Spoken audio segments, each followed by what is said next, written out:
En 1949, j'ai eu l'impression d'avoir quand même donné une grande partie de ma vie à l'éducation de mes enfants et qu'il ne fallait pas uniquement me centrer sur cela, mais que le social devait prendre une place dans ma vie. Alors j'ai bien remarqué que dans notre paroisse, il existait une organisation qui s'occupait de toutes les femmes de la paroisse, socialement, familialement, intellectuellement, caractériellement et religieusement. Ce qui fait que ça, c'est un champ vaste. Et là, c'est toutes les semaines, visites à faire, réunions, etc. Donc ça me prend beaucoup et je suis encore toujours là-dedans et j'y resterai jusqu'à ce que je ne puisse plus le faire. Ma vie de pensionné, que dire? Je pense que c'est plutôt un mot qu'un fait.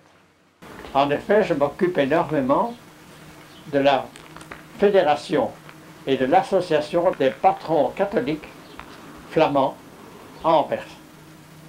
Ces derniers temps, étant le plus ancien de l'association, je m'étais occupé depuis une dizaine d'années des bâtiments qui étaient toujours trop petits. J'étais parvenu à acheter autour du bâtiment toutes les maisons encore disponibles.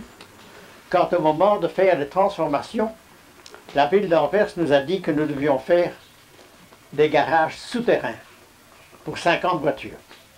C'était presque irréalisable et non seulement ça, ça allait nous coûter un argent fou.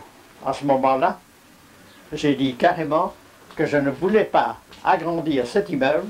C'est alors qu'on a décidé de partir et de chercher à construire ailleurs en me confiant ce travail. Ce travail m'a pris environ 3 ans. Il est terminé et j'espère qu'avec ça, comme il a très bien réussi et que c'est un magnifique immeuble de 12 000 mètres carrés de bureaux avec 450 employés, que tout le monde est content. Je pense que ma tâche est terminée. Eh bien, nous visitons par exemple tous les nouveaux habitants, ceux qui n'ont pas encore eu de visite. On leur explique ce qui se passe dans la paroisse, si ça les intéresse, s'ils ont n'importe quel problème, qu'ils peuvent nous parler. Et d'après le problème, nous retournons chez ces gens. Nous voyons s'ils ont besoin de quelque chose, eh bien, on les aide, dans la mesure de nos moyens.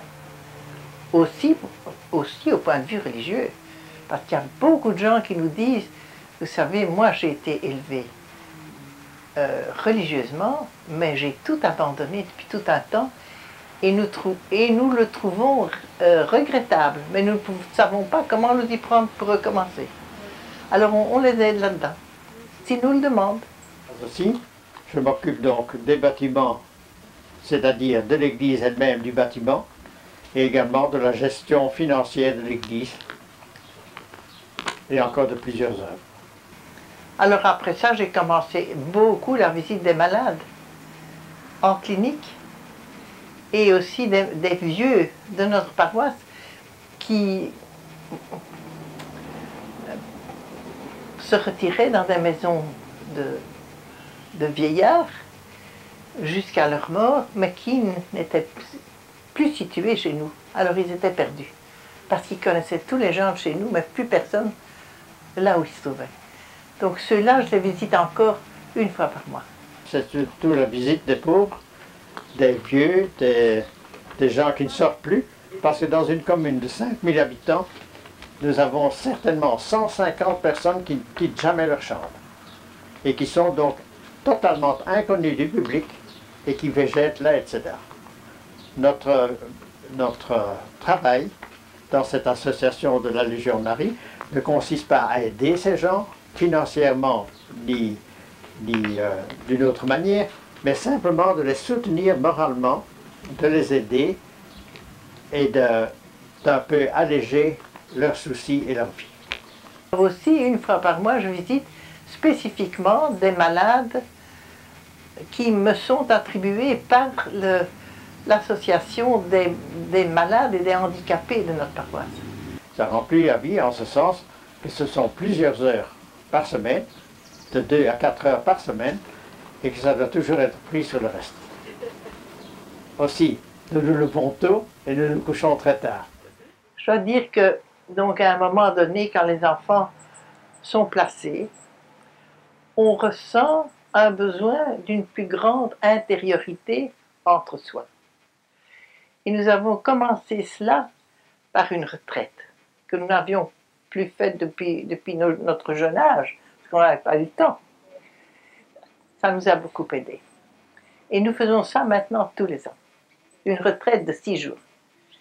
Et puis alors aussi, nous avons fait le mariachi incanto. Ça pour faire plaisir à nos enfants, parce qu'on ne savait pas comment le mariachi incanto, à notre âge, ça pouvait encore aider. Puis ça nous a beaucoup aidé.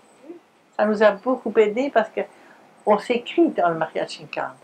On ne se parle pas, on s'écrit. Et on dit par écrit parfois bien des choses qu'on ne se dit pas verbalement. Pas pour ça des critiques, mais de ce qu'on ressent l'un vis-à-vis de l'autre. Ça nous a bien aidé. Et alors là, mais qu'on ne dise pas qu'on n'a pas de difficultés, ça n'existe pas. Parce qu'on a des caractères totalement différents, généralement. En plus de ça, il y a la visite des enfants et des petits-enfants en nombre.